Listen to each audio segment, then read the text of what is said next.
እስከ ሌሊት 8 ሰዓት ታትረው ሮጠው ሰርተዋል። ክቡር ጠቅላይ ሚኒስትሩ አዲስ አበባን እንደ ስሟ አበባ እናደርጋታለን ያሉትን ቃል ጠብቀው ሰርተው አሳይተዋል። በዚህ ሊደብረው አይገባም። ጤነኛ አእምሮ ያለ ሰው በዚህ አይደበርም። ተዋት ብራዘር፣ ነፍስ ያትሰማም። በቃ ሴትዮዋ ስራ ላይ ነች። በጭንቅላቱ አጥፋ በለጠች።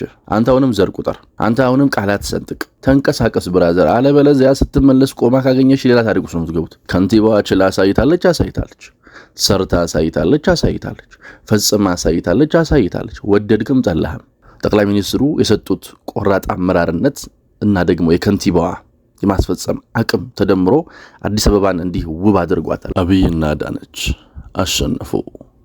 አስደናቂው ምስክርነት ስለ አዲስ አበባ። ውድ የዮሐንስ ኮርነር ቤተሰቦች አብራችሁን ቆዩ። ሰላም ጤና ይስጥልን። ውድ የዮሐንስ ኮርነር ቤተሰቦች እንዴት አላችሁ? ሰላም ናችሁ ወይ? እንግዲህ ሰሞኑን በተከታታይ ወደ እናንተ በዚች በአዲሷ ቤታችን አማካኝነት ለመድረስ እየጣርንና እየሞከርን ነው። እንግዲህ ድክ እያልን ነው። ኢንሻአላህ በቅርቡ ቁጥራችን በርከት ብሎ እንደ ከዚህ ቀደሙ ተደራሽነታችን ይሰፋል ብለን እናምናለን።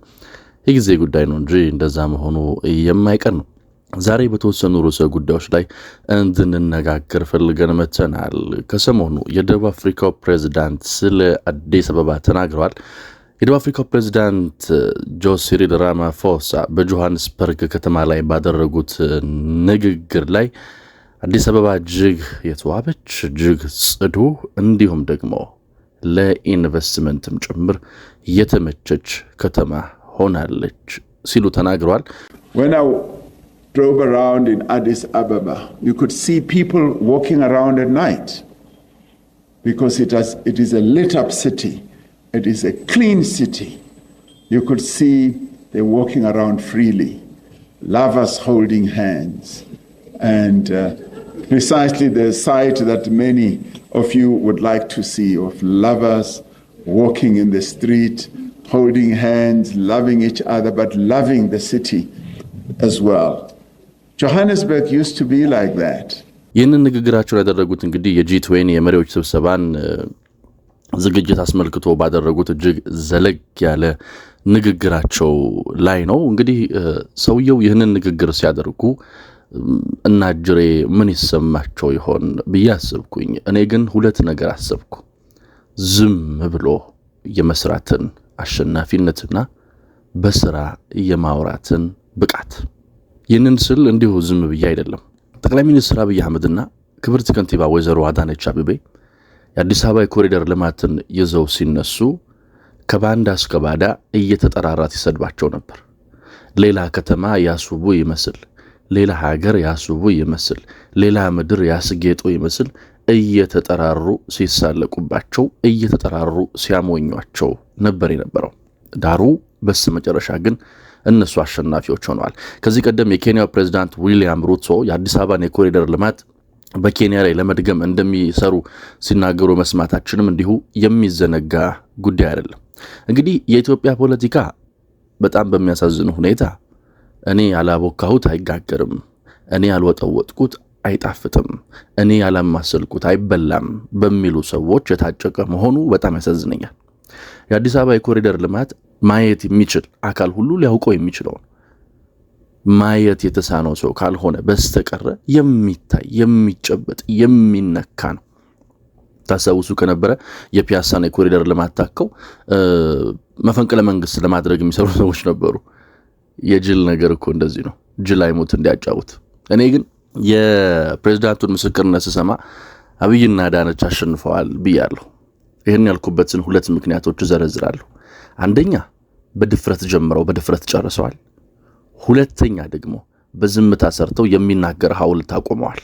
ጠቅላይ ሚኒስትሩ የሰጡት ቆራጥ አመራርነት እና ደግሞ የከንቲባዋ የማስፈጸም አቅም ተደምሮ አዲስ አበባን እንዲህ ውብ አድርጓታል። እኔ አንዳንድ ሰዎች አስቁኛል። ላይክ ክብርት ከንቲባ ወይዘሮ አዳነች አቤቤን ያልተቹበት ነገር የለም፣ ያላብጠለጠሉበት ነገር የለም። በጣም በሚያሳዝን ሁኔታ ግን የተቹበት ያብጠለጠሉት ለማጣጣል የሞከሩበት ቃላቶችና ሐሳቦች በሙሉ ከስራ ጋር ተዛማጅነት የሌላቸው ናቸው። ከስራ ጋር ተዛማጅነት ያለው ትችት የሰነዘረ ሰው እጅግ ጥቂት ነው። አክቹዋሊ የሚሰራ ሰው ይሳሳታል፣ የሚራመድ ሰው ይሳሳታል፣ የሚንቀሳቀስ ሰው ይንሻፈፋል። የተቀመጠ ነው ምንም የሌለበት።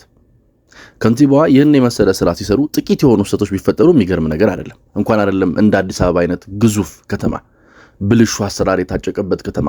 እኔ እንኳን ከዚህ ቀደም አንስቼላችሁ የማውቀው ገጠመኝ አለ። ከንቲባዋ የፈቱት ችግር በጣም በርካታ ችግሮች አሉ።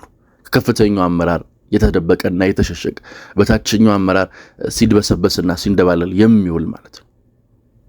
እሳቸው ግን ይህ ሁሉ መከራ ይህ ሁሉ ችግር ባለበት ውስጥ ይህንን ማድረግ ችለዋል። ይህንን ማሳካት ችለዋል። አንዳንዶች ሐሳብ ያስፈጻሚነት አቅማቸውን ብቻ ነው ያሳዩበት ብለውም ይናገራሉ። እሱ ራሱ በጣም ትልቅ ነገር እኮ ነው።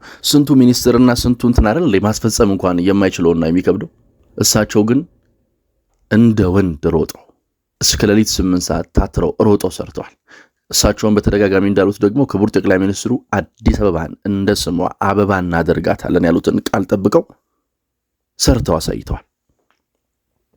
ሀገር ያለው ሰው ሀገሩን እንደ ሀገር የሚቆጥር ሰው አንድ ሀገር ያለው ሰው በዚህ አይደበርም፣ በዚህ አይደብረውም፣ በዚህ ሊደብረው አይገባም። ጤነኛ አእምሮ ያለው ሰው በዚህ አይደበርም። ተዋት ብራዘር፣ ነፍስ ያትሰማም። በቃ ሴትዮዋ ስራ ላይ ነች። አዲስ አበባ መዋብ ላይ፣ መሪው ሩጫ ላይ፣ ከንቲባዋ ደግሞ ልፋት ላይ ነው ያሉት። አንተ ዝም ብለህ አውራ። አንዳንድ ጊዜ ፖለቲካና ስራ ሲምታታብን ልክ በአዲስ አበባ የኮሪደር ልማት ጉዳይ አይነት እንደተፈጠሩ አይነት ጉዳዮች ያጋጥማሉ። እኔ በግል አሁን ይሄን ጉዳይ ለማውራት አመቺ ሁኔታ ላይ አይደለሁም፣ ግን አይቼ ማለፍ ስለማልችል ነው። አንዳንድ ሰዎች እንደዛ ስለሚያስቡ እንደዛ ስለሚገባ እንደዛ ለመረዳት ስለሚቀድማቸው ነው ይሄንን የምናገረውና ክብርት ከንቲባዋና ጠቅላይ ሚኒስትሩ አሸንፈዋል። በቃ ሰርተው አሳይተዋል፣ አድርገው አሳይተዋል። ከተማዋን ከተማ አስመስለዋታል። ሴትዮዋ ከንቲባ ናቸው። አንድ ከንቲባ መስራት ያለበትን ስራ ሰርተዋል። ስማቸውን ተክለዋል። ሲመጡ መስራት አይችሉም ምናምን ስትል ስታጣጥል፣ ዘር ስትቆጥር፣ ቀለም ስትቆጥር ነበር። በጭንቅላቱ አጥፋ በለጠች። አንተ አሁንም ዘር ቁጥር፣ አንተ አሁንም ቃላት ሰንጥቅ፣ ተንቀሳቀስ ብራዘር፣ አለበለዚያ ስትመለስ ቆማ ካገኘሽ ሌላ ታሪክ ውስጥ ነው የምትገቡት። እና ክቡር ጠቅላይ ሚኒስትሩ ትላንትና ከዓመታት በፊት አጋሮ ላይ ልማትን ሲሰሩ ምን ይሉ ነበር? አጋሮ ለአፍሪካ ተምሳሌት የምትሆንበትን ስራ እንሰራለን፣ እናድጋለን፣ ኢትዮጵያ ለአፍሪካ ተምሳሌት የምንሆንበትን ስራ እንሰራለን ይሉ ነበር። ቃል በቃል ታዲያ አሁን አስረግጠው መሬት ነክተው ሰርተው እንዲህ ሀገራቸው በውበት ሀገራቸው በምሳሌነት የምትነሳ አደረጓት። እንዴ አናውቅም እንዴ?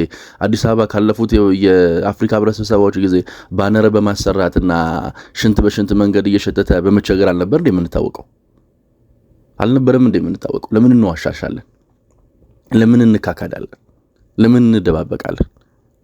ክሬዲት መስጠት ላለብን ስራዎች ክሬዲት እንስጥ፣ ክሬዲት እንስጥ። ከንቲባዋ ችላ አሳይታለች፣ አሳይታለች። ሰርታ አሳይታለች፣ አሳይታለች። ፈጽማ አሳይታለች፣ አሳይታለች። ወደድክም ጠላህም አይበሉ በልቼ የድንብላል በሶ ሆዴን ይቆርጠኛል ማታ ማታ ደርሶ እዚህ ጋር አይሰራም። አንተ እየቆረጠ እሷ ትሰራለች። አንተ እያለቃቀስክ እሷ ትሰራለች። አንተ እያነባ እሷ ትሰራለች። የሰራችሁ ደግሞ እንዲህ በአደባባይ ይነገርላታል፣ ይወራላታል፣ ይተረክላታል። እና ክቡር ጠቅላይ ሚኒስትሩና ከንቲባ አዳነች አቤቤ የቀን ሰራተኞቹም ጭምር ሙሉ ቲማቸው አሸናፊ ሆነው ታይተዋል። በቃ ያንተ ለቅሶ ከለቅሶ አላለፈም። በነገራችን ላይ የመንግስትንና የከተማ አስተዳደርን ፓወር አንደርስታንዲንግ ችግር ያለባቸው ሰዎች በቃ በዚህ ተረዱት። አንተ ከማልቀስ ያለፈ ፓወር እጅ ላይ የለም። እነሱ ግን መንግስትነት እጃቸው ላይ አለ። የፈለጉትን ያስፈጽማሉ፣ የፈለጉትን ያደርጋሉ፣ የፈለጉትን አድርገው የሚያሳዩሃል። ስለዚህ አትድከም። በቃ ይህ ዝም ብሎ በንዘጭ ጭንብጭ ፖለቲካ ልብን አትፋቀው። በማይረባ ሐሳብ ውስጥህን አትጎትተው። በማይረባ ሐሳብ ውስጥህን ወደ ኋላ አትፋቀውና አዲስ አበባ እንደ ስሟ አብባ ተሳክቶላት ለአፍሪካ ምሳሌ ሆናለች። ትላንት የሩዋንዳውን ኪጋሊ ያነሱ ነበር። ታስታውሱ ከነበር እንደውም ክቡር ጠቅላይ ሚኒስትሩ ከንቲባዋን ይዘው ኪጋሊ ሄደው አብረው እያዩ ነበር። እንዲህ አይነት ቅናት ነው የሚያስፈልገው። እንዲህ አይነት ሰው ሀገር ያዩትን ውበት፣ ሰው ሀገር ያዩትን ልማት ሀገራቸው ላይ ለማምጣት የሚታትሩ የሚለፉ የሚደክሙ መሪዎች ናቸው የሚያስፈልጉት። እንደነሱ አይነት መሪዎች ደግሞ እነዚሁ ናቸው። እንግዲህ እያያቸዋቸው ናቸው። ቅድም እንዳልኳችሁ እኔ ስላላስቻለኝ ነው የምናገረው እንጂ ምንም ይሄን ለመናገር የሚያምች ሁናቴ ላይም አይደለም ያለሁት አክቹአሊ በቃ ምንም እንትን ነው። ግን አንዳንድ ነገር አያስችልም የዋሉለት አይውልም ይባል የለኛ ሀገር ሰው ብቻ ተውትና በዚህ ረገድ ተሳክቶላቸው በዚህ ረገድ አሸንፈው ታይተዋል። የነመሳይ መኮንን የባንዳና የተላላቂ ለቅሶ እንግዲህ ምንም መሬት የረገጠ ነገር አልታየበትም። ምንም መሬት የረገጠ ነገር እንትን አላለምና ክብርት ከንቲባችንና ክቡር ጠቅላይ ሚኒስትር አብይ አህመድ እንኳን ተሳካላችሁ፣ እንኳን ሆነላችሁ፣ እንኳን አሸነፋችሁ። ከዚህ በላይ ድል የለም፣ ከዚህ በላይ አሸናፊነት የለም። ያየ የመሰከረው የተመለከተ ያደነቀው የዳሰሰ የተገረመበት ድንቅ ስራን የአፍሪካ የዲፕሎማሲ መዲና በሆነችው አዲስ አበባ ላይ ሰርታችኋል። ችግር አለ? አዎ አለ። መፈታት ያለበት ጉዳይ አለ? አዎ አለ። ሁሉም በጊዜው ይፈታል። ሁሉም በጊዜው ይስተካከላል። ሌባውም ይጠራል። አክቹአሊ አይደለም አዲስ አበባ የምታክል ከተማ ብልጽግና የሚያክል ፓርቲ ስራ አስፈጻሚና ማዕከላዊ ኮሚቴ ውስጥ የተሰገሰገ ወንበዴ በሞላበት ሀገር ላይ እንደዚህ አይነት ጥርት ያለ ስራ ራሱ መስራት መቻላችሁ የሚገርም ነው። በዚህ ሁሉ ጎታች፣ በዚህ ሁሉ ገልቱ ልፊያ፣ በዚህ ሁሉ የሰነፍና ምንድን ነው ይባለው ይሄ የተላላኪ ማዕት ባለበት ሀገር ላይ መስራታችሁ እጅግ ድንቅ ነውና ተሳክቶላችኋል፣ አሸንፋችኋል። እንኳን ደስ አላችሁ፣ እንኳን ደስ አለን ለማለት እፈልጋለሁ። በስራ የመገለጥ አቅም፣ በስራ የመታየት አቅም፣ በድርጊት የመታየት አቅም ታይቷል። ክብርት ከንቲባን በዚህ ረገድ እጅጉን ተሳክቶላቸዋል ማለት እንችላለን። እንግዲህ ዮሐንስ ኮርነርን ሰብስክራይብ፣ ላይክ፣ ሼር ማድረጋችሁን አትርሱ። በዚህ ባጫጭር ቪዲዮና ማሙቅና ደግሞ እስቲ በስፋት እንመለሳለን ብለን እናስባለን። እናንተ ላይክ፣ ሼር፣ ሰብስክራይብ ማድረጉን አግዙን። አንድ ጊዜ አልጎሪዝሙ እስኪስተካከልልን ድረስ ማለት ነው። እንደዛ ነው። ኢንሻአላህ ሁሉም ይስተካከላል። አዲስ ትውልድ፣ አዲስ ተስፋ፣ ሁሉም ጥሩ ይሆናል። የኔና የናንተ ሀገር እንደ ልማዷ ታሸንፋለች። ቸር ቆዩን።